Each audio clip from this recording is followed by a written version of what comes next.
Ok. Ça vous fait rigoler, hein? Ok, merci beaucoup Philippe. Vraiment très bonne intro. Le temps, c'est un sujet fascinant aussi. Peut-être on va en parler, je ne sais pas, on va voir. Psaume 1. On va tourner ensemble dans le psaume 1, si vous avez votre Bible. C'est bien de venir à l'église et à la Bible, non? Si vous n'avez pas de Bible avec vous ce soir, ne vous culpabilisez pas, mais soyez convaincus.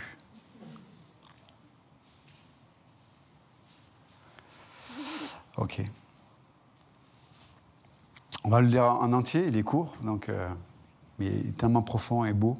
« Heureux l'homme qui ne marche pas selon le conseil des méchants, qui ne s'arrête pas sur la voie des pécheurs, qui ne s'assied pas en compagnie des moqueurs, mais qui trouve son plaisir dans la loi de l'Éternel, et qui la médite jour et nuit. Il est comme un arbre planté près d'un courant d'eau, qui donne son fruit en sa saison, et dont le feuillage ne se flétrit point. Tout ce qu'il fait lui réussit. Il n'en est pas ainsi des méchants. Ils sont comme la paille que le vent dissipe. C'est pourquoi les méchants ne résistent pas au jour du jugement, car il y aura un jour du jugement. Ni les pécheurs dans l'assemblée des justes. Car l'Éternel connaît la voie des justes, et la voie des pécheurs mène à la ruine. Wow.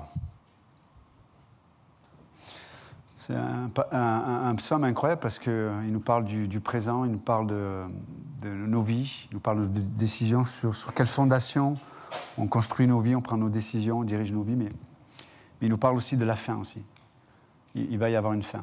Il y a un début, mais il y aura un jugement. Il y aura un jugement éternel, comme le passage le dit.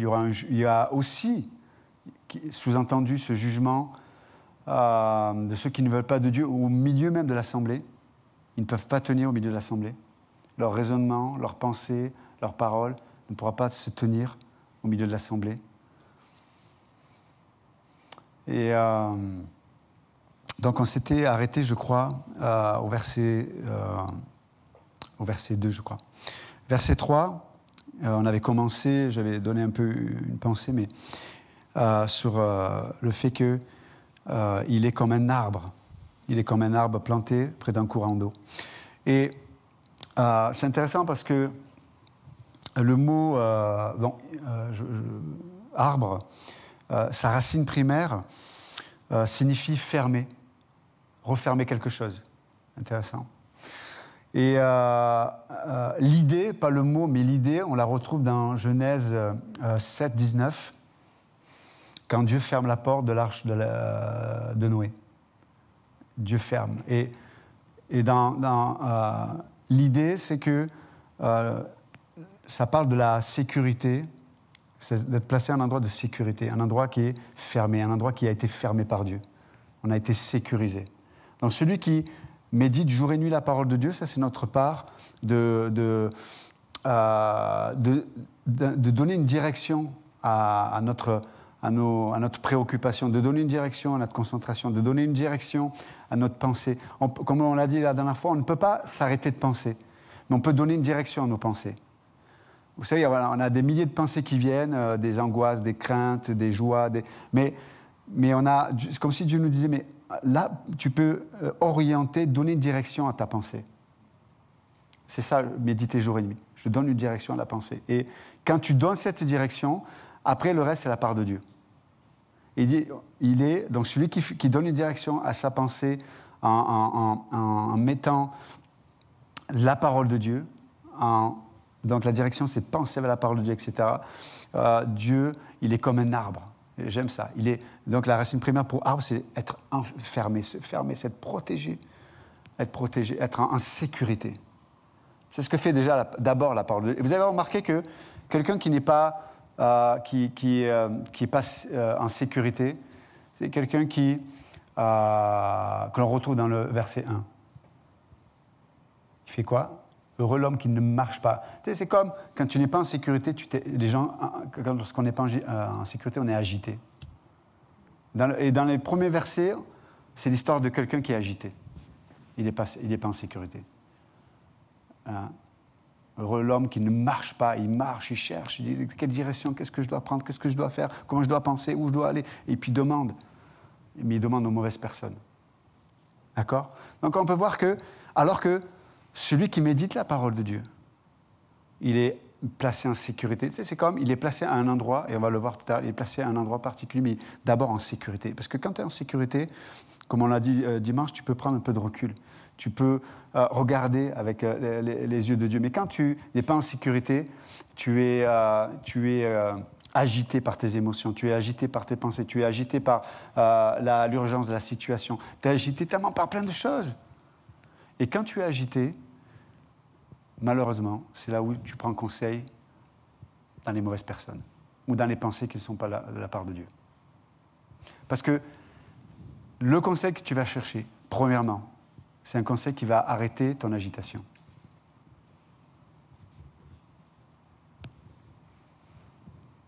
Et on est dans un monde qui produit l'agitation et qui du coup crée un besoin, un faux besoin, ou de fausses pensées, ou des mensonges.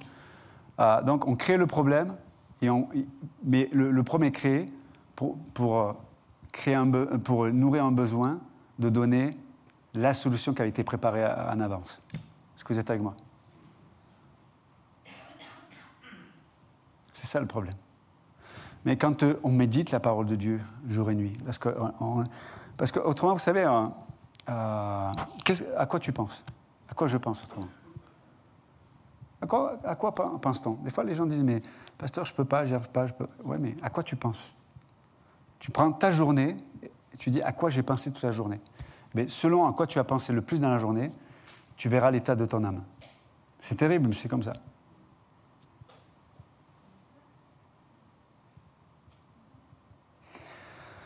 Donc, on peut voir que l'homme du début des versets, c'est quoi ? C'est l'homme agité, parce qu'à l'intérieur, il n'y a pas de sécurité. À l'intérieur, il n'y a rien qui est ferme. Il s'agite à l'extérieur. Mais quand tu médites la parole de Dieu, vous vous souvenez, on avait dit, ça veut dire que tu parles la parole de Dieu. C'est le mot murmurer même. C'est-à-dire tu balbuties, tu parles la parole de Dieu, tu parles, tu verbalises la parole de Dieu. Mais tu rejoins la réalité de Dieu. De proclamer la parole de Dieu, ça ne crée pas une réalité. De proclamer la parole de Dieu, ça te fait rentrer dans la réalité de Dieu. C'est pas pareil.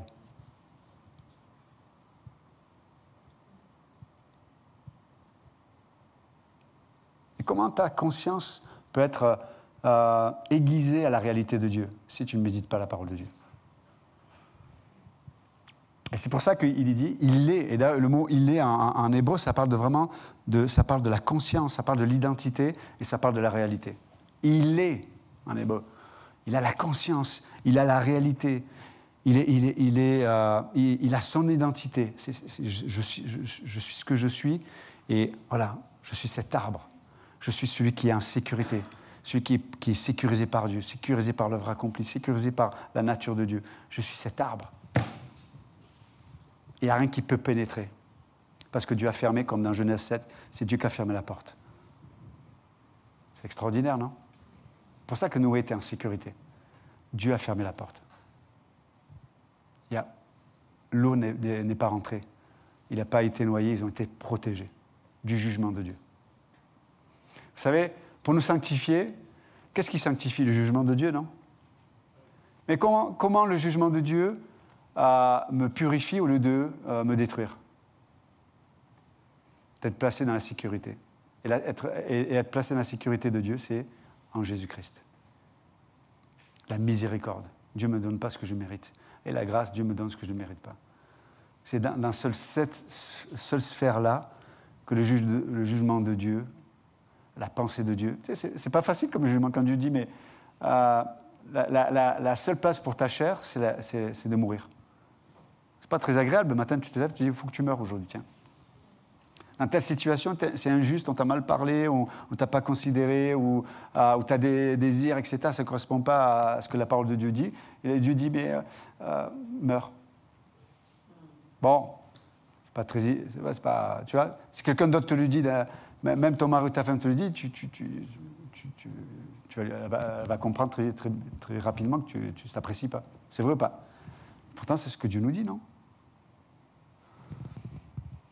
Mais qu'est-ce qui fait que cette pensée-là, ce jugement-là de Dieu, c'est quelque chose qui peut avoir ce goût, ce bon goût dans notre cœur, dans notre pensée. Parce que comme dit l'Écriture, dans Pierre, si vous avez goûté combien le Seigneur est bon.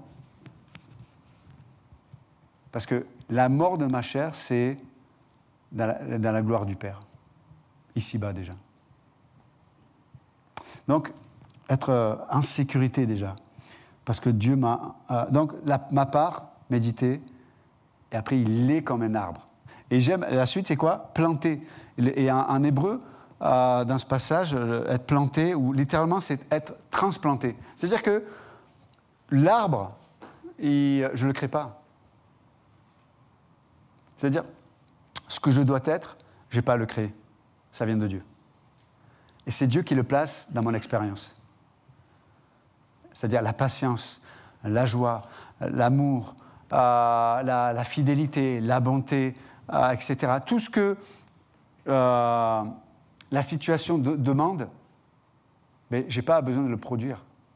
C'est la vie de Dieu qui va la manifester. Pourquoi? Parce que là, en hébreu, le mot pour planter, donc c'est le mot transplanter même en hébreu, ça signifie, c'est à la voix passive. La voix passive, ça veut dire quoi? Le sujet qui reçoit l'action. Ce n'est pas moi le sujet qui produit l'action, c'est moi le sujet qui reçoit l'action qui vient de Dieu. Donc c'est Dieu qui plante, c'est Dieu qui transplante, c'est Dieu qui, l'Écriture nous dit, c'est Dieu qui produit en vous le vouloir et le faire dans Philippiens chapitre 2. Donc je trouve que c'est très intéressant. Mais ce qui est intéressant aussi, c'est de voir que Dieu plante donc un arbre. Moi, j'ai jamais vu un arbre courir, un arbre se déplacer. Vous avez déjà vu ou pas? Non, jamais. L'arbre, tu le mets à un endroit, il ne bouge plus, c'est fini. Donc, si tu le mets au mauvais endroit, tu peux déjà discerner sa fin. Tu mets un arbre à un endroit où la terre est mauvaise, il n'y a pas d'eau, il n'y a rien du tout. Selon la nature de l'arbre, tu sais qu'il va mourir. C'est qu'une question de temps. Mais ce n'est pas ce que dit le passage, là.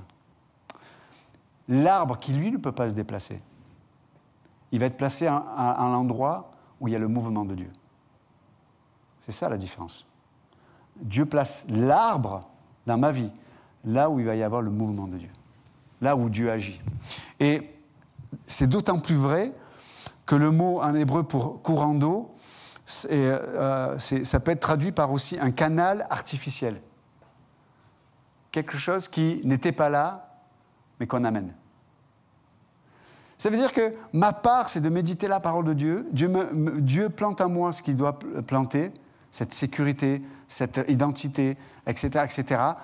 Et Dieu va placer ces mouvements dans ma vie.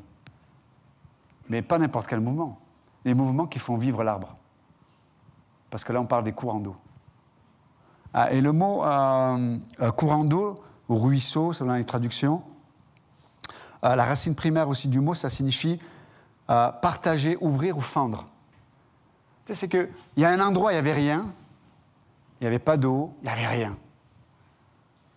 Et là, mais artificiellement, ça veut dire qu'il y a une intervention là, et on amène l'eau à cet endroit-là.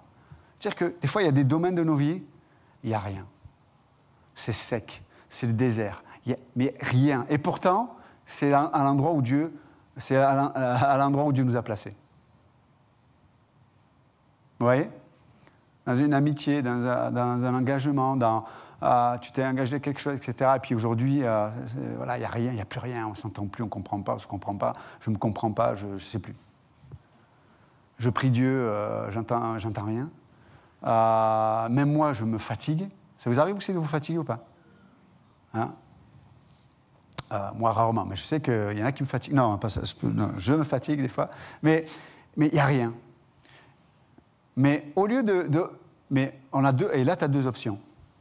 Soit tu te plains, tu dis, matin, pourquoi tu m'as mis là, Seigneur? Et tu regardes tout ce qu'il n'y a pas, tout ce qu'il n'y a pas autour de toi. Ah ben, il n'y a pas d'eau. Ah ben, la terre n'est pas bonne. Eh ben, je suis tout seul. Et tu commentes. Et tu commentes. Ou alors, tu diriges ta pensée sur la parole de Dieu. Et l'Écriture dit quoi? C'est que Dieu amène, Dieu fend Dieu fait une ouverture à un endroit où il n'y avait pas, et il y a quelque chose. Dieu amène l'eau. Dieu amène son mouvement là où toi, tu ne peux pas bouger. Je veux dire, soyez pas étonnés que Dieu vous amène à un endroit où, à un moment donné, vous allez vous retrouver sans capacité. Je ne dis pas le chiffre 100, 100 S-A-N-S. Pas nada, rien, que dalle. Pas de capacité. Et pourtant, c'est Dieu qui t'a amené là. Regardez Matthieu 4, du 4, quand, conduit par le Saint-Esprit, Jésus est amené dans le désert. 40 jours, sans boire, sans manger. Donc déjà, c'est inhumain. Déjà. Un humain normal, il ne peut pas ça. Mais Jésus, c'est que c'est un homme particulier. Mais... Et en plus, pour couronner le tout, quand tu es plus faible, tu t'attends à la provision de Dieu, et non, tu as le fourchu qui arrive.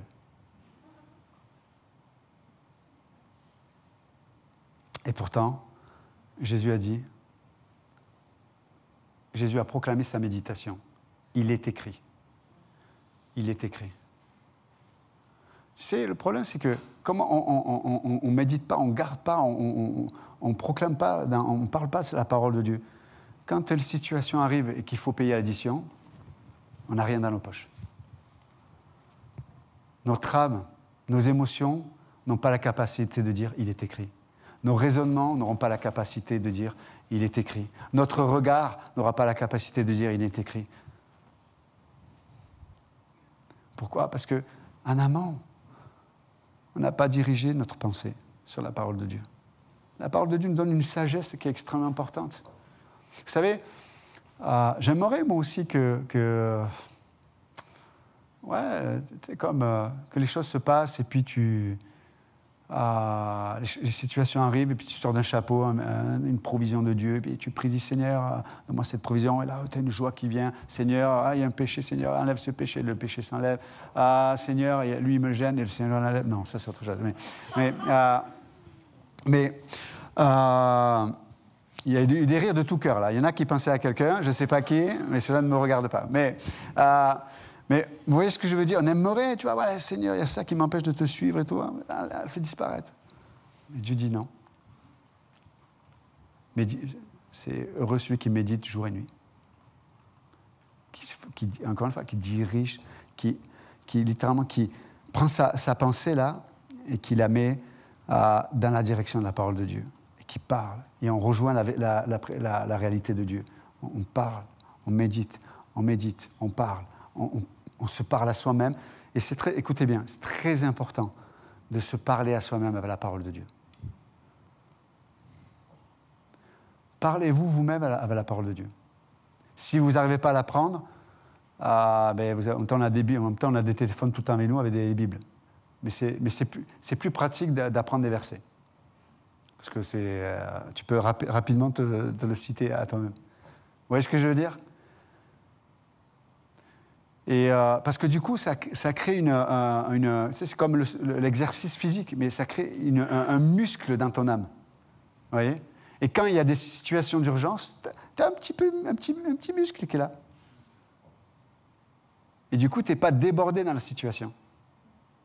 Qu'est-ce qui fait que des fois, les gens, la situation les emporte ? J'aurais jamais cru que j'aurais pu faire ça. Jamais pu. Pourquoi j'ai fait ça ? Qu'est-ce qui s'est passé ? Parce qu'en fait, il n'y avait pas de muscle. Il n'y avait pas de muscle. Il y a le désir. Tu sais, c'est comme les gens qui veulent ils ont un désir de faire le régime, le désir de faire du sport. Il y a le désir, et c'est bien déjà. Il faut commencer par le début. Mais si après, il n'y a pas la suite, le désir de faire du sport ou le désir de maigrir, ça ne va pas te faire maigrir. Le désir de faire du sport, c'est bien, mais ça ne va pas faire l'effet escompté dans ton corps. Oui ou non, vous comprenez l'idée ? Et de la même façon, on a plein de désirs les uns les autres. Et c'est super. Et moi, j'aime ça. J'aime voir le corps de Christ avec ce désir. Mais si derrière, on ne pratique pas ça, si on ne construit pas ce muscle dans notre âme, après, les situations arrivent et on ne peut pas les appréhender, ce n'est pas possible. En tout cas, on ne peut pas les vivre avec Dieu, c'est ce que je veux dire, c'est surtout ça. Parce que s'il n'y a pas ce muscle spirituel, tu vas aller vivre malheureusement seul. C'est-à-dire que ta conscience ne sera pas aiguisée au point de pouvoir t'accrocher à Dieu. C'est ça le truc. Donc, là, le passage nous dit ça. Donc, Dieu nous place à un endroit, et à cet endroit, il va créer ce qui est nécessaire à la vie de l'arbre. Et c'est ça qui est extraordinaire avec Dieu. C'est ça. Donc, au moment, peu importe où je suis aujourd'hui, peu importe où tu es aujourd'hui, mais tu peux être heureux celui qui médite jour et nuit la parole de Dieu. Ou alors tu peux méditer jour et nuit les raisons qui t'ont poussé à être là où tu es ou à faire ce que tu fais. Non, des fois c'est trop tard, tu ne peux pas changer le passé, oui ou non? Par contre, tu peux vivre dans le présent avec Dieu, par la parole de Dieu. C'est tellement important. Et Dieu est capable d'amener sa vie là où tu es, par rapport à tout ça. C'est très, très important de comprendre ça. Et vous savez, ce courant d'eau, là, on a dit c'est partager, ouvrir, fendre, etc. Donc c'est ce qui... la capacité de Dieu d'amener la provision là où je suis, mais en même temps, ce courant d'eau extérieur, il est l'expression du courant d'eau que j'ai laissé à Dieu dans mon cœur. Pour le dire autrement, c'est... la parole a le pouvoir d'amener l'attitude de brisement dans nos vies. Vous entendez? La parole a le pouvoir d'amener une attitude de brisement dans nos cœurs. Quand tu diriges ta pensée, ton esprit sur la parole de Dieu, tu la médites jour et nuit, ça incline ton cœur. Il y a un brisement, une attitude profonde. Il y a des choses qui... Hier, tu aurais pu entendre la même chose. Jésus est mort pour toi. Ouais, ok. Mais là, tu as médité. Et quand tu entends Jésus est mort pour toi, ton cœur est brisé. Tu dis, mais qui suis-je? Ouais. Qu'est-ce qui fait qu'on peut avoir cette attitude de brisement? Parce qu'on dirige nos pensées vers la parole de Dieu. On médite la parole de Dieu. On pense la parole de Dieu. On proclame la parole de Dieu.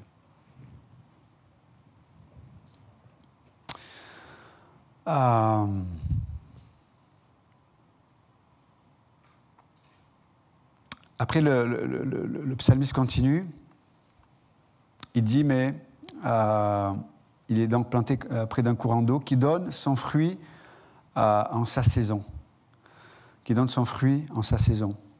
Littéralement, ça parle là de fécondité, de quelque chose qui prospère, de postérité, d'augmenter. Un peu ce que je disais tout à l'heure, le principe, c'est qu'avec Dieu, Dieu a je parlais le principe par rapport à l'argent, par exemple, mais tu as donné une pièce, tu as donné quelque chose, un billet, quelque chose, mais Dieu, il va amener une vie à travers ça. À travers un acte de foi, Dieu amène la vie. Et peut-être qu'avec cet argent, etc., on va acheter un traité, on va acheter un truc, et on va pouvoir payer l'essence pour un blitz. Et puis là, des gens vont aller, vont parler, des gens vont être sauvés, des gens vont recevoir un appel. Dieu multiplie. Le fruit se manifeste en sa saison. Vous comprenez l'idée? Et c'est la même chose avec nous. C'est-à-dire que quand on vit comme ça, tu vois, tu vas... on en parlait dimanche, mais tu vas dire un mot, une gentillesse, tu vas être patient, tu vas, au lieu... Parce que il s'avère que malheureusement, quand on n'est pas dans ce que l'on vient de dire, malheureusement, on peut avoir la bonne intention dans les situations, mais produire une catastrophe. Je vous explique. C'est comme un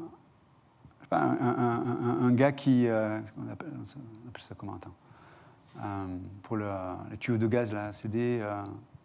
plombier, voilà, un plombier. Excusez-moi. Un plombier, admettons, voilà, il fait des raccords de gaz, etc. Mais imaginez-vous que, juste avant de finir, il veut vérifier, il remet le gaz, il veut vérifier qu'il n'y ait pas de fuite. Donc il prend son briquet, puis il regarde, comme ça. Qu'est-ce que vous pensez qu'il va se passer s'il y a une fuite? Hein? Il va changer de coiffure, c'est clair. et il risque d'être un peu plus métissé. Mais bon, c'est dans l'air du temps, il n'y a pas de problème. Mais l'idée, elle est là. Non. Donc, il a la bonne intention, c'est-à-dire il veut vérifier qu'il n'y ait pas de fuite, etc. Mais il va se faire exploser, quoi. Et quand on ne médite pas la parole de Dieu, quand on n'est pas occupé de diriger notre esprit dans la parole de Dieu, du coup, des fois, on a la bonne intention, on veut faire la bonne chose, mais malheureusement, ce qu'on va faire, ça va empirer la situation. Tu sais, moi, malheureusement, des fois, je suis... Pourtant, je médite, hein, je vous assure, je médite. Mais malheureusement, des fois, je suis un spécialiste de... Tu sais, tu poses la question au mauvais moment. La personne, je ne sais pas, la personne, elle est un moment difficile de sa vie, émotionnellement, elle n'est pas en forme, etc., etc. Et toi, tu veux aider, tu veux dire quelque chose, ou tu veux dire la vérité, tout simplement, à un certain moment. Mais mon ami, tu allumes le briquet là où il y a la fuite de gaz. Et là, ça part, mais comme ça explose d'un coup, quoi. D'un coup. Là, tu ne sais pas d'où ça vient, mais tu t'es décoiffé d'un coup, là. Et des fois, on n'est pas approprié dans les situations parce que c'est la parole de Dieu qui nous donne cette capacité d'être approprié. C'est de savoir parler quand il faut parler, de savoir se taire quand il faut se taire. Des fois, on est bien motivé pour aider, etc., etc., mais ce n'est peut-être pas le moment. Des fois, il y a des sujets qu'il faut aborder, mais ce n'est pas le moment, peut-être. Vous voyez ce que je veux dire? Dire, attends, mais oui, faut que j'aille lui dire, j'ai une mauvaise pensée. Tu as envie de dire à une personne que tu aimes, que peut-être tu l'as jugée, que pour ça que tu avais un comportement un peu bizarre, et tu y vas, tu dis, mais écoute, ouais, mais peut-être tu vas le dire au mauvais moment. Tu vas le dire au mauvais moment. Personne ne sait pas ce qu'elle a vécu la journée, ou alors elle est à un moment d'insécurité, et là tu vas lui rajouter une couche, et ça va prendre des proportions. Quoi? Mais ça veut dire que tu pensais ça de moi? Ah bon? Alors que la personne ne s'était même pas doutée que tu lui pensais... tu vois ce que je veux dire? Donc, c'est vraiment important de... non. Et aussi, entre parenthèses, donc le plombier, pour vérifier qu'il y a une fuite, il prend du savon. Et regarde, là où il y a des petites bulles, il sait qu'il y a peut-être une petite fuite. Et là, il fait ce qu'il faut pour réparer. C'est mieux le savon. Ça explose moins. Mais je ne sais plus pourquoi je disais ça. Mais en tout cas... ouais, le fruit. Donc Dieu fait augmenter, Dieu fait fructifier, Dieu amène la vie, Dieu amène la fécondité là où normalement il ne devrait pas y en avoir. Le mot pour saison aussi, ça vous intéresse ou pas du tout? Moi, je peux parler d'autre chose, il n'y a pas de problème. Hein. Ok. Le mot pour saison, là aussi, c'est un mot intéressant parce que sa racine primaire, ça parle de quelque chose qui est posé, quelque chose qui est éternel, quelque chose qui est toujours, c'est le mot toujours aussi. Pour le dire autrement, ça parle de cycle répétitif, en fait, le mot saison. Et vous avez remarqué, effectivement, les saisons reviennent toujours. OK? D'accord? Et donc, ça sous-entend qu'il y a des choses qui ne changent pas et qui reviennent toujours. OK? Et d'ailleurs, vous avez remarqué aussi que, concernant le temps, chaque seconde a la même valeur. Vous avez remarqué ça? Une seconde a la même valeur qu'une autre seconde. Hein? Dans la durée, mais dans sa valeur. Maintenant, ce qui est dans la seconde, donc ce qui est dans le temps, lui, est différent. Et donc, la pensée, c'est que il y a des mouvements, il y a des choses qui ramènent toujours à la même chose. Il y a des choses qui ramènent toujours au même cycle et qui ramènent toujours à la même chose. Pour le dire autrement, il y a des choses qui ne changent pas. Il y a des choses qui ne changent pas. OK? Et pourtant, là, le passage, à la différence des saisons telles qu'on peut les connaître aujourd'hui, il est dit que là, dans ces choses qui ne changent pas, et donc qui devraient produire toujours la même chose, mais l'Écriture dit que ce n'est pas la saison qui impose ce qui est produit, mais c'est ce qui est produit qui s'impose à la saison. D'accord?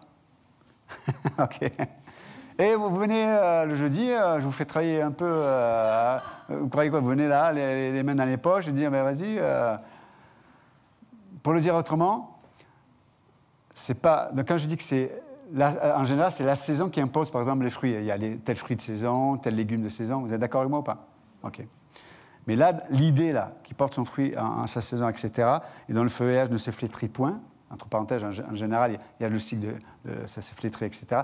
Mais là, l'idée, c'est que ce n'est pas la saison qui impose le fruit, par exemple, mais c'est le fruit qui s'impose aux saisons.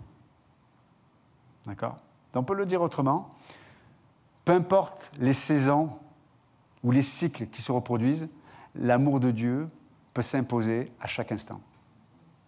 Vous me suivez ou pas? Peu importe les saisons, la joie de Dieu peut s'imposer à n'importe quelle saison. C'est ça l'idée. Il porte son fruit en sa saison. D'accord?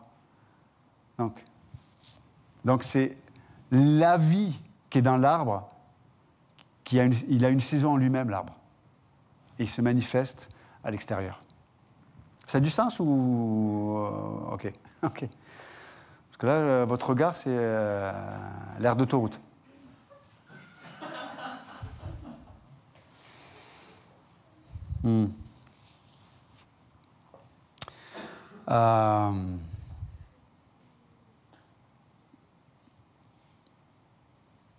Donc, l'idée, elle est là, c'est que Dieu veut nous apprendre que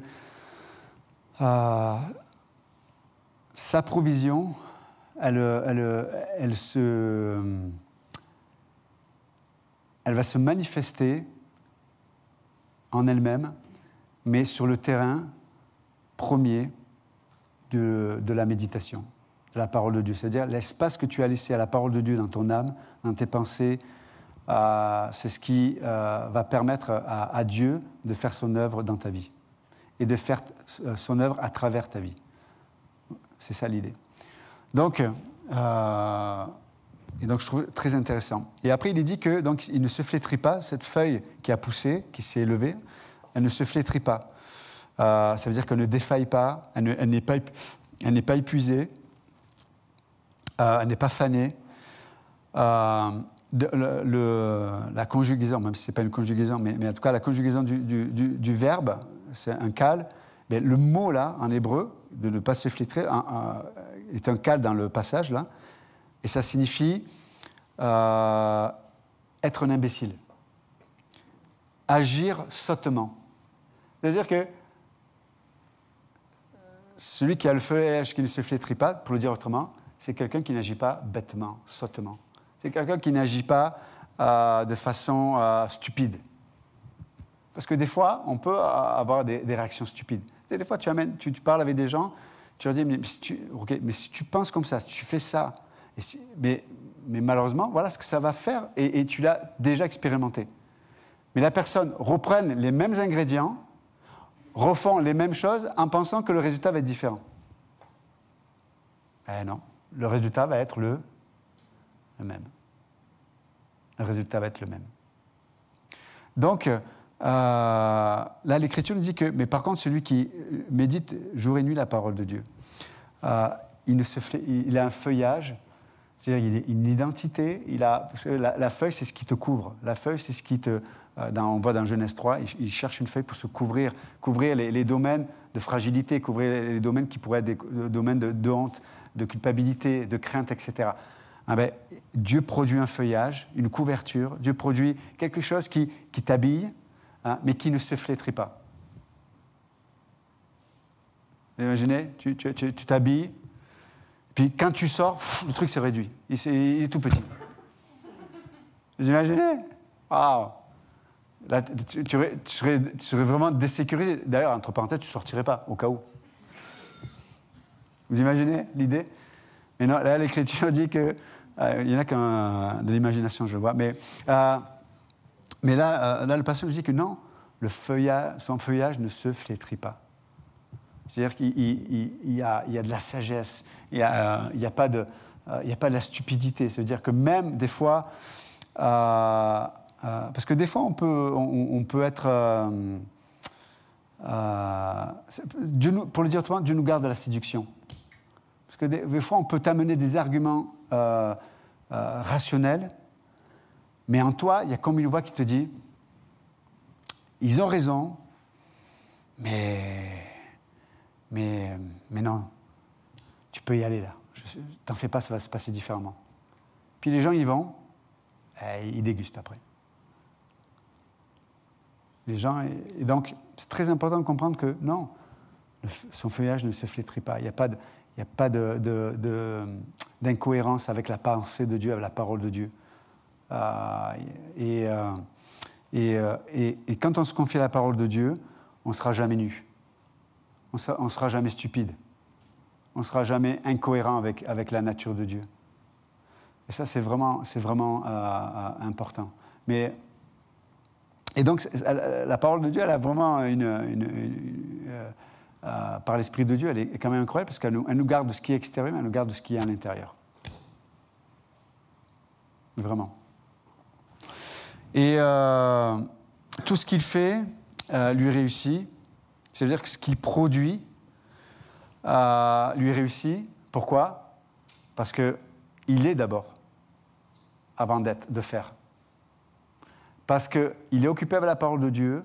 Dieu s'occupe d'établir une identité en la personne. Et du coup, il va faire des choses qui sont le reflet de qui il est et non pas le contraire. Il ne fait pas des choses pour être quelqu'un, mais parce qu'il est, il sait comment Dieu le voit, il sait comment Dieu pense de lui, il connaît le cœur de Dieu. Du coup, il peut produire les œuvres ou faire les choses qui correspondent à ce qu'il est. Et du coup, prendre des défis aussi. Parce que quand tu ne sais pas qui tu es, tu fais attention de garder ou de protéger ce qui te favorise. Mais quand tu as le regard de Dieu, tu n'as pas peur de prendre des risques. Tu n'as pas peur de prendre des défis. Parce qu'au pire, tu tombes dans les bras de Dieu. Tout ce qu'il fait lui réussit. Ça veut dire que Dieu amène le succès. Littéralement, c'est ça. Dieu amène le succès, Dieu fait prospérer. Ça veut dire que ce n'est pas simplement un résultat immédiat, mais c'est un résultat qui va durer. Vous êtes avec moi ? Tu sais, quand Jésus fait des disciples, juste 3 ans et demi, mais ses disciples, c'est ce qu'il a produit dans la vie de ces hommes, mais ça dure encore aujourd'hui puisqu'on en parle. Tout ce qu'il fait lui réussit. Peut-être qu'on ne sera pas amené à faire beaucoup de choses dans nos vies, mais si par la grâce de Dieu, on est amené à faire ce que Dieu nous demande de faire et que ça prospère, on est les rois du pétrole. Oui ou non ? Non, c'est vrai. Tu éduques tes enfants, tu les inculques avec le cœur de Dieu, la pensée de Dieu, et puis eux accrochent au wagon et puis marchent avec Dieu. Tout ce qu'il fait lui réussit, non ? Tu sais, un couple qui bat de l'aile, tu dis ça va mal finir, etc. Puis on s'accroche à Dieu, à la parole de Dieu, etc. Et puis on insuffle la vie de Dieu, la pensée de Dieu, la sagesse de Dieu, etc., etc. Hop, il y a la réconciliation, la rédemption, puis Dieu est au milieu. Tout ce qu'il fait, il réussit. Là, tu évangélises quelqu'un et tu partages la parole de Dieu, la personne, à un moment donné, elle prend, elle se tourne vers Dieu, elle marche avec Dieu. Tout ce qu'il fait, il réussit. Oui ou non ? C'est ça qui est extraordinaire. C'est incroyable. Par contre, il n'en est pas ainsi des méchants, les rachats en hébreu, les coupables, ceux qui transgressent la loi, ceux qui, c'est ceux qui font des actions contre Dieu. Et c'est intéressant, la Bible dit, ils sont comme la paille. Et le mot pour paille, vous avez encore de capacité ou vous êtes trop fatigué ? Ok. Parlez à votre voisin, dites, comment tu te sens ? Ça va ? Ok. Si vous n'avez pas de voisin, je suis désolé, Juliette, ça va ? Thierry, tu vas bien ? Ok. Mais, donc il est dit, il n'en est pas ainsi des méchants, ils sont comme la paille. Le mot paille, la racine du mot, ça parle d'eau. C'est intéressant, regardez, le mot pour paille, la racine du mot paille, c'est le mot oppression. Ils sont sujets à l'oppression. Intéressant, quand même. Et entre ceux qui sont sujets à l'oppression, qu'est-ce que vous pensez qu'ils vont faire aux autres ? Ils vont opprimés. Ils vont amener cette oppression sur les autres. Donc, ils sont comme la paille. Ça veut dire qu'ils sont sujets à l'oppression. Ça veut dire que les choses de la vie, ça va les emporter. Ils sont légers. Ils sont sensibles. Ils n'ont pas de capacité là-dessus. Ils sont comme la paille que le vent dissipe. Et le mot pour dissiper, ça signifie confondre. Donc l'oppression produit toujours la confusion. Toujours, sachez.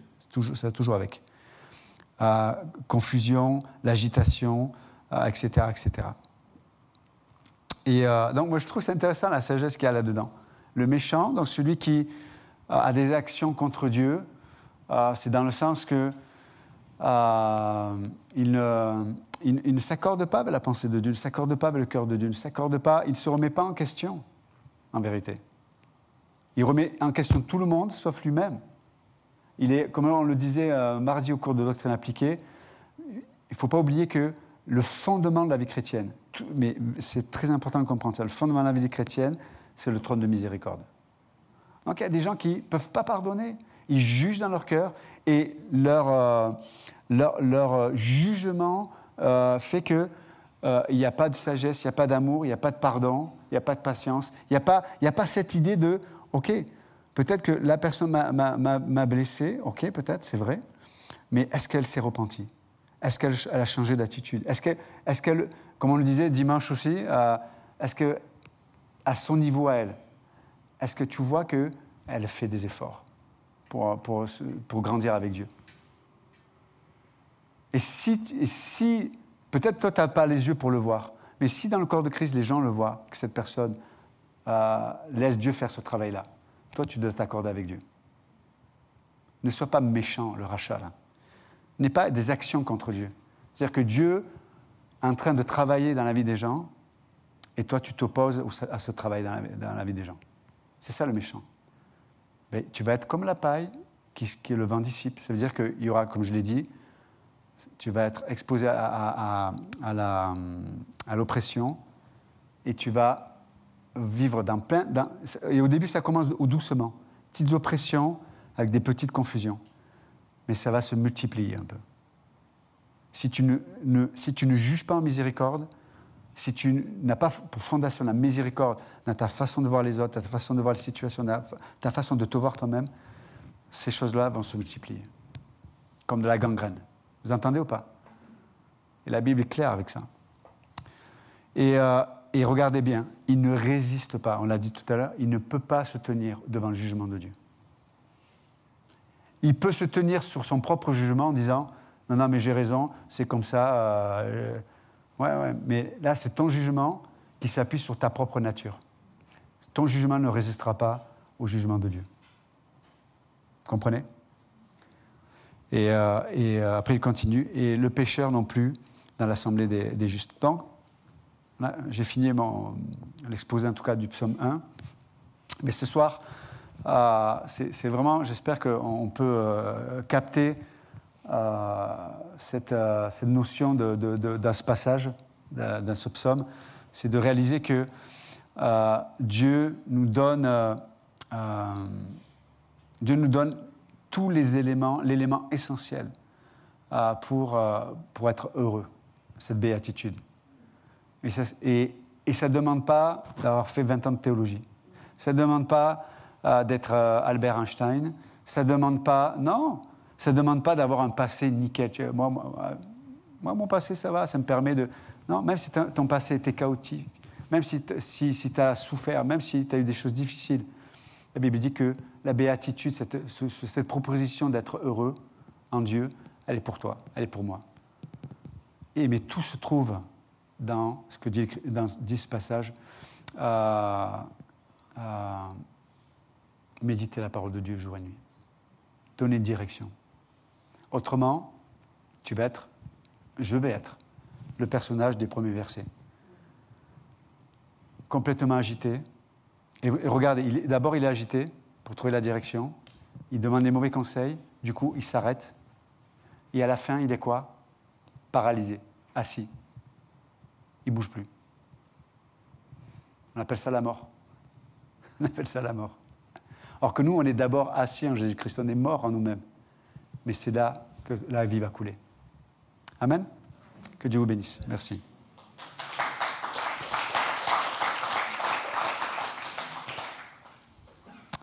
Bonne soirée, merci.